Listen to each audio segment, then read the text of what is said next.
অভয়ার মা কাকিমা রত্না দেবনাথ তাকে কিন্তু আমরা আর খুঁজে পাচ্ছি না। আমরা তার কোথাও ছায়াও দেখতে পাচ্ছি না। আমরা স্লোগান দেব, তোমার আমার সবার সুর, জাস্টিস ফর বারুইপুর। সে সৌভাগ্য আমাদের হলো না। কাকিমা এখন আপাতত ঘুমিয়ে আছে।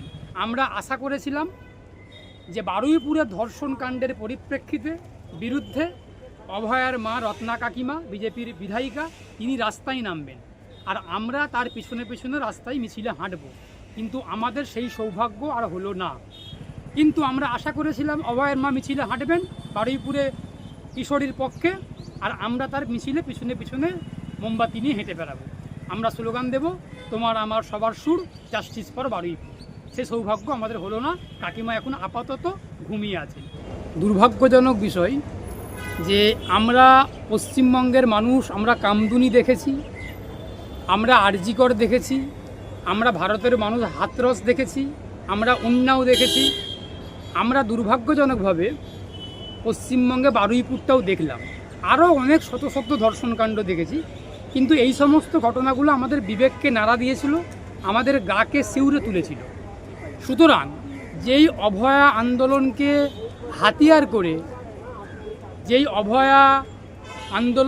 হাতিয়ার করে, অভয়ার মাকে সাথে নিয়ে বিজেপি যেভাবে রাজনীতি করলো, বিজেপি যেভাবে অভয়ার মাকে প্রলোভন দিয়ে এমএলএ করে ক্ষমতাকে কুক্ষিগত করলো, সেই অভয়ার বিচার দেবে বলে বিজেপি তার ইস্তাহারে জানিয়েছিল। কিন্তু দুর্ভাগ্য হলেও সত্য যে অভয়া আজ পর্যন্ত বিচার পেল না। কিন্তু অভয়ার মা এমএলএ হয়ে গেলেন, তার মায়ের অ্যাকাউন্টে প্রায় 1.5 লক্ষ টাকার মতো এমএলএর বেতন ভাতা ঢুকছে। 2 মাস হয়ে গেল, বেতন ঢুকেও গেল। এখন অভয়ার মা কাকিমা রত্না দেবনাথ তাকে কিন্তু আমরা আর খুঁজে পাচ্ছি না। আমরা তার কোথাও ছায়াও দেখতে পাচ্ছি না। আমরা আশা করেছিলাম যে বারুইপুরের ধর্ষণ কাণ্ডের পরিপ্রেক্ষিতে বিরুদ্ধে অভয়ার মা রত্না কাকিমা, বিজেপির বিধায়িকা, তিনি রাস্তায় নামবেন, আর আমরা তার পিছনে পিছনে রাস্তায় মিছিলে হাঁটব। কিন্তু আমাদের সেই সৌভাগ্য আর হলো না। আমরা দেখতে পাচ্ছি, বরং ঘুরিয়ে অভয়ার বাবা, শুনতে পাচ্ছি বা দেখতে পাচ্ছি বিজেপি এমএলএ রত্না দেবনাথের হাজব্যান্ড, তিনি নাকি কোনো এক মন্দিরেতে গিয়ে প্রণামী বক্সের টাকা তোলার জন্য ফোন করে বলছেন। এটা কিন্তু আমি নিজে কানে শুনিনি, নিজে চোখে দেখিনি। যতটুকু সংবাদ মাধ্যমে দেখতে পেয়েছি তার পরিপ্রেক্ষিতে বলছি। এর সত্যতা আমি অ্যাডভোকেট শেখ বাবুলাল যাচাই করিনি। কিন্তু আমরা আশা করেছিলাম অভয়ের মা মিছিলে হাঁটবেন বারুইপুরে কিশোরীর পক্ষে, আর আমরা তার মিছিলে পিছনে পিছনে মোমবাতি নিয়ে হেঁটে বেড়াবো। আমরা স্লোগান দেব, তোমার আমার সবার সুর, জাস্টিস ফর বারুইপুর। সে সৌভাগ্য আমাদের হলো না। কাকিমা এখন আপাতত ঘুমিয়ে আছে।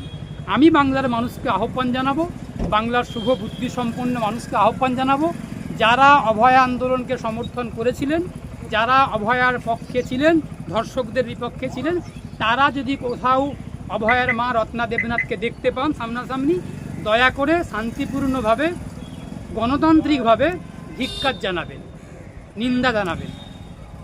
আর সরকারের 2 মাসের মেয়াদ গেলে বারুইপুরের ধর্ষণকাণ্ড, বারুইপুরের ঘটনা আমাদের চোখে কপালে তুলেছে, আমাদের মাথায় আকাশ ভেঙে পড়েছে, আমাদের গায়ের লোমকে খাড়া করে দিয়েছে। আমরা মানুষ হিসেবে ভাবতে লজ্জা পাচ্ছি। বাচ্চা মেয়েটাকে ধর্ষণ করলো, খুন করলো, আবার জানতে পারছি যে জীবন্ত অবস্থাতেই, মৃতপ্রায় অবস্থাতে বস্তাবন্দি করে পুকুরে পুঁতে দেওয়া হলো, চোখগুলোকে খুবলে নেওয়া হলো, জিভটা কেটে নেওয়া হলো। আর সেই অভিযুক্তদেরকে প্রতিবেশীরা, গ্রামবাসীরা আটক করে পুলিশের হাতে তুলে দিল। আর বিজেপির কয়েকটা নেতা, স্থানীয় নেতা, তারা বিজেপির রত্ন, তারা গিয়ে ধর্ষকগুলোকে থানাতে গিয়ে পুলিশের সঙ্গে আলোচনা করে ডিনার করলো, কফি খেলো, চা খেলো, আলোচনা করে বোঝাপড়া করে তাদেরকে ছাড়িয়ে আনলো।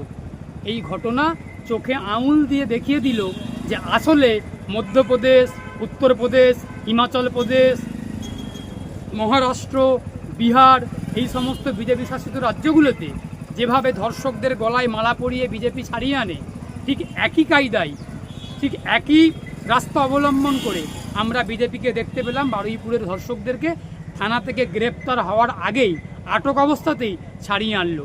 আর পুলিশ ঠুঁটো জগন্নাথের মতো বিজেপির তলদাসে পরিণত হয়ে সে কাজে সহযোগিতা করলো। আমরা বামপন্থীরা দাবি করছি ইমিডিয়েটলি অতি দ্রুততার সঙ্গে, স্বচ্ছতার সঙ্গে, নিরপেক্ষতার সঙ্গে প্রকৃত ধর্ষকদেরকে গ্রেপ্তার করতে হবে।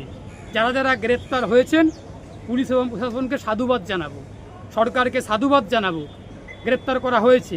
কিন্তু যারা এখনো পর্যন্ত গ্রেপ্তার হয়নি তাদের গ্রেপ্তারির দাবি জানাবো এবং দ্রুততার সঙ্গে বিচারের দাবি জানাবো। পাশাপাশি যারা এই ঘটনাতে সহযোগিতা করেছেন, যে সমস্ত পুলিশ অফিসার এই অপরাধীগুলোকে, ধর্ষকগুলোকে আটক করে গ্রেপ্তার করেনি, বরং বিজেপির সঙ্গে আলোচনা করে সহযোগিতা করে ছেড়ে দিয়েছেন, সেই সমস্ত পুলিশ অফিসারগুলোকে তদন্তের আওতায় আনতে হবে, সাসপেন্ড করতে হবে, রাজ্যের এবং দেশের প্রচলিত আইন অনুযায়ী বিচার করতে হবে। পাশাপাশি যেই সমস্ত বিজেপির কর্মীগুলো, নেতাগুলো এই ধর্ষকদের সঙ্গে হাতে হাত মিলিয়ে যোগসাজশ করে এই অপরাধটাকে ধামাচাপা দেওয়ার চেষ্টা করেছে, এটা শুধুমাত্র ধর্ষণ নয়, এটা পক্সো আইনে মামলা হবে। ধর্ষণ, খুন, তথ্য প্রমাণ লোপাট, দেহ লোপাট, একাধিক ধারায় মামলা হবে। সুতরাং এই সমস্ত তথ্য প্রমাণ দেখে বিচার হবে এবং এইখানেতে কোনো রকম বিজেপি, তৃণমূল, সিপিএম, কংগ্রেস, হিন্দু, মুসলিম, খ্রিস্টান কিছু যেন না দেখা হয়।